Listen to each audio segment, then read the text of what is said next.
నమస్తే, నేను GVSatyanarayana.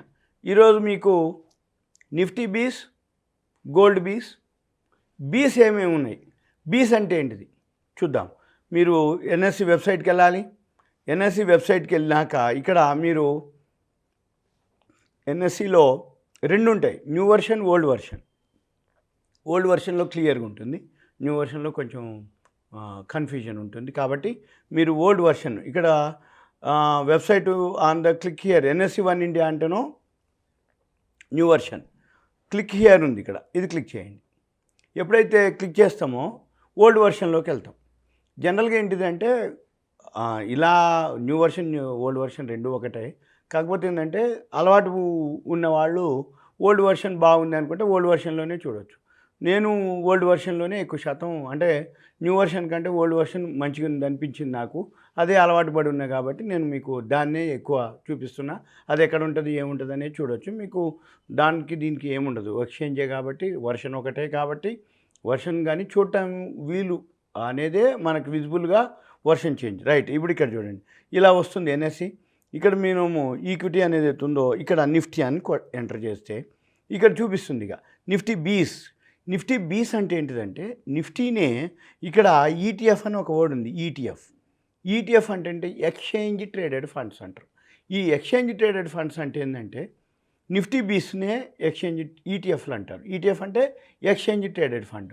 ఈ ఎక్స్చేంజ్ ట్రేడెడ్ ఫండ్ నిఫ్టీ బీస్ ఏదైతే ఉందో నిఫ్టీని ఇండివిజువల్గా కొనకుండా డైరెక్ట్గా 50 కంపెనీలు ఏవైతే నిఫ్టీలో 50 ట్రేడ్ అవుతాయో ఆ నిఫ్టీలో 50 ట్రేడ్ అయ్యే నిఫ్టీని మనము డైరెక్ట్గా ఇండివిజువల్ కాకుండా 50ని గ్రూపుగా గుండుగుత్తాగా పెద్ద మొత్తంగా ఒకటే మాదిరి. అంటే ఏంది, ఈ 50 కంపెనీలు ఏవైతే ఉన్నాయో ఒకరోజు ఒక కంపెనీ, అంటే ఉదాహరణకి మీకు గమనిస్తే సెన్సెక్స్ ఉంది ఇవాళ 30. ఈ 30 సెన్సెక్స్లో ఒక 8 కంపెనీలు ప్లస్లో ఉన్నాయి, 22 కంపెనీలు మైనస్లో ఉన్నాయి. అదే ఇప్పుడు మనకి నిఫ్టీలో ఎన్ఎస్సిలోకి వెళ్తే ఈరోజు ఇక్కడ గమనిస్తే మనకి 13 ప్లస్ ఉన్నాయి, 37 మైనస్ ఉన్నాయి. అంటే ఏం జరుగుతుంది, ఎన్ఎస్సిలో 50లో 13 ప్లస్ 37 మైనస్.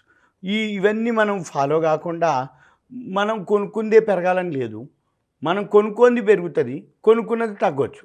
అట్లని ప్రతిరోజు ఇలా జరగాలని ఏం లేదు. అందుకని జనరల్గా ఈ సేఫ్టీ చూసుకునే వాళ్ళు ఏమన్నా ఇవన్నీ నాకెందుకు, ఓవరాల్గా మార్కెట్ పెరుగుతుంది కాబట్టి. అంటే నిఫ్టీ ఎప్పుడైనా కానీ సెన్సెక్స్ ఎప్పుడైనా కానీ ఓవరాల్గా పడ్డా మరలా పెరిగే అవకాశాలే ఉంటాయి.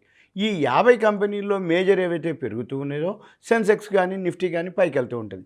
ఈ నిఫ్టీ సెన్సెక్స్ ఏదైతే పైకి వెళ్తూ ఉందో ఇదేదైతే ఉందో నిఫ్టీ బీస్ని అదే ఈటీఎఫ్. అయితే ఒక్క ఈటీఎఫే కాదు, మనకి అన్ని ఈటీఎఫ్లు ఉంటాయి. ఉదాహరణకి ఇప్పుడు నిఫ్టీ బీస్ ఉంది, ఇది దీంట్లో ఏముంది మళ్ళీ కంపెనీలు కూడా ఉంటుంది. ఇప్పుడు నిప్పన్ ఇండియా ఈటీఎఫ్ ఉంది, అంటే నిప్పన్ వాళ్ళది. తర్వాత ఇప్పుడు టాటా నిఫ్టీ ఉంది, టాటా వాళ్ళు కూడా ట్రేడెడ్ ఫండ్ ఉంటుంది. తర్వాత మిరా అసెట్ మేనేజ్మెంట్, మళ్ళీ హెచ్డిఎఫ్సి వాళ్ళది, ICICI Prudential, Aditya Birla Sun Life. మళ్ళీ దీంట్లో రకాలు ఉంటాయి. ఆటో సెక్టార్ సెపరేట్ ఈటీఎఫ్ ఉంటుంది, టెక్ సెపరేట్ ఈటీఎఫ్ ఉంటుంది, నిప్పన్ ఇండియా ఈటీఎఫ్ నిఫ్టీ 100 ఉంది. ఇలా అంటే ఇప్పుడు మనం ఏం చూడాలిగా, నీకు నిఫ్టీ 50 కావాలా, నిఫ్టీ నెక్స్ట్ 50 కావాలా. సపోజు మనకి ఎల్ఐసి వాళ్ళది కూడా ఉంది. మనము ఏమేం చూడాలి, ఆటో కావాలా, మీకు హెల్త్ కావాలా చూసుకోవచ్చు. అంటే జనరల్గా ఈ ఈటీఎఫ్లు ఏంటిదంటే ఒకటి డైరెక్ట్గా నిఫ్టీని కొనుక్కోవటం ఒక పద్ధతి, రెండోది ఏంటి సెక్టార్ వైజ్ కొనుక్కోవటం ఇంకో పద్ధతి. సెక్టార్ వైజ్ అంటే ఏంటిది, సెక్టార్ని కొనుక్కోవటం అంటే ఏంది, ఇప్పుడు కరోనా వచ్చింది అనుకోండి, వర్క్ ఫ్రమ్ హోమ్ నడుస్తుంది, ఇప్పుడు కరోనా రిలీజ్ అయిపోయింది, కరోనా ఏం లేదు అని అంటున్నారు. ఏ సెక్టారు, ఎఫ్ఎంసీజీ సెక్టారా, సాఫ్ట్వేర్ సెక్టారా, ఆటో సెక్టారా, టెలికాం సెక్టారా, రియల్ ఎస్టేట్ సెక్టారా, అట్లా దీంట్లో ఏమేమి ఉన్నాయి. ఇప్పుడు ఆటో సెక్టార్ ఉంది, టెలికాం టెక్ సాఫ్ట్వేర్ సెక్టార్ ఉంది, బ్యాంకింగ్ సెక్టార్ ఉంది, తర్వాత నిఫ్టీ నెక్స్ట్ 50 ఉంది. అంటే 50 నిఫ్టీ కాకుండా ఇంకొక 50 కింద ఉన్నటువంటివి అవి ఉన్నాయి. తర్వాత మనకి ఏదైతే హెల్త్ సెక్టార్ ఉంది. ఇవి మనం గమనించి మనం ఏం చేయాలి, ఈ సెక్టార్లలో ఇన్వెస్ట్ చేయదలుచుకుంటే ఆ సెక్టార్ షేర్లు కొనుక్కునే బదులు డైరెక్ట్గా దీన్నే మనం కొనుక్కునే దాన్ని ఈటీఎఫ్లు అంటారు, వాటినే బీస్ అంటారు, వాటినే నిఫ్టీ బీస్ అంటారు. నిఫ్టీ బీస్ అంటే సింపుల్గా నిఫ్టీని కొనుక్కునే దాన్ని నిఫ్టీ బీస్ అంటారు. ఇక మిగిలినవన్నీ ఈటీఎఫ్లే అంటారు. ఈటీఎఫ్ అంటే ఏంది, టెక్ కానీ ఆటో కానీ. అయితే దీంట్లో చాలా ఉన్నాయి. అంటే ఐసిఐసిఐ వాళ్ళు ఉంటారు, ఆదిత్య బిర్లా వాళ్ళు, ప్రుడెన్షియల్ వాళ్ళు, తర్వాత ఎల్ఐసి మ్యూచువల్ ఫండ్ వాళ్ళు ఉన్నారు, తర్వాత మీరా, టాటా, నిప్పన్ వాళ్ళు. వీళ్ళని బట్టి మనము గమనించి మీరు కావాలి అనుకుంటే చేసుకోవచ్చు. ఇంకా మీకు ఏదైనా డౌట్ ఉందంటే నాకు కాల్ చేసినా కానీ, కాల్ చేయొద్దు, మెసేజ్ పెట్టాలి, కంటెంట్ పెట్టాలి. మీ పేరు, ఏరియా నాకు వాట్సాప్ మెసేజ్ పెట్టి కంటెంట్ పెడితే నీకు మళ్ళీ ఇంకా ఏదైతే ఇన్వెస్ట్ చేయదలుచుకున్నప్పుడు మనం ఇది సింపుల్గా ఇది. అయితే ఇంకోటి ఏంటి, గోల్డ్ బీస్ ఉంది ఇంకోటి. ఈ గోల్డ్ బీస్ అంటే ఏందో చూద్దాం. ఈ గోల్డ్ బీస్ అంటే ఏంటంటే సింపుల్గా గోల్డ్ని మనము మార్కెట్లో కొనకుండా ఎక్స్చేంజ్లో కొనుక్కోవటం, ఎన్ఎస్సి ఎక్స్చేంజ్లో. ఇది డీమ్యాట్లోనే ఉంటుంది, ఫిజికల్గా ఉండదు.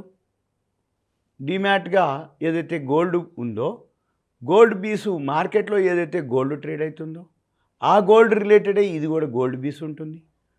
మార్కెట్లో కనుక ఫిజికల్ గోల్డ్ పెరిగితే ఇక్కడ గోల్డ్ పెరుగుతుంది, మార్కెట్లో గోల్డ్ తగ్గితే ఇక్కడ గోల్డ్ తగ్గుతుంది. అయితే సింపుల్గా ఏంటిది, ఈ గోల్డ్ పీస్ వల్ల బెనిఫిట్ ఏంటిది అంటే మనము చిన్న మొత్తాల్లో కొనుక్కోవచ్చు. ఇప్పుడు మార్కెట్లో గోల్డ్ పెరిగింది, బండ గుర్తు ఒకటే. మన మార్కెట్లు పెరిగినాయా గోల్డ్ పీస్ తగ్గుద్ది, మన మార్కెట్లు తగ్గినాయా గోల్డ్ పీస్ పెరుగుతుంది. మనం ఏం చేయాలి, దీన్ని కొనుక్కోవచ్చు, అమ్ముకోవచ్చు. ఇవాళ మన మార్కెట్లు పడ్డాయి, ఏమంటే ఏం చేయాలి, గోల్డ్ పీస్ కొనుక్కోవచ్చు. అంటే మీకు కొంచెం ఐడియా ఉంటే ఎర్లీ మార్నింగే మార్కెట్ కనుక పెరిగేటట్టుందా గోల్డ్ పీస్ అమ్మేయటం అంటే షార్ట్ కొట్టడం కాదు. అంతకుముందు కొనుక్కొని ఉంటే ప్రాఫిట్ చూసుకొని చేయటం అంతే తప్ప ఈ గోల్డ్ పీస్ని మనం ట్రేడింగ్ చేసుకోవచ్చు, గోల్డ్ పీస్ ఇన్వెస్ట్ చేయొచ్చు. మార్కెట్లో గోల్డ్ పెరిగితే ఇక్కడ కూడా గోల్డ్ పెరుగుతుంది.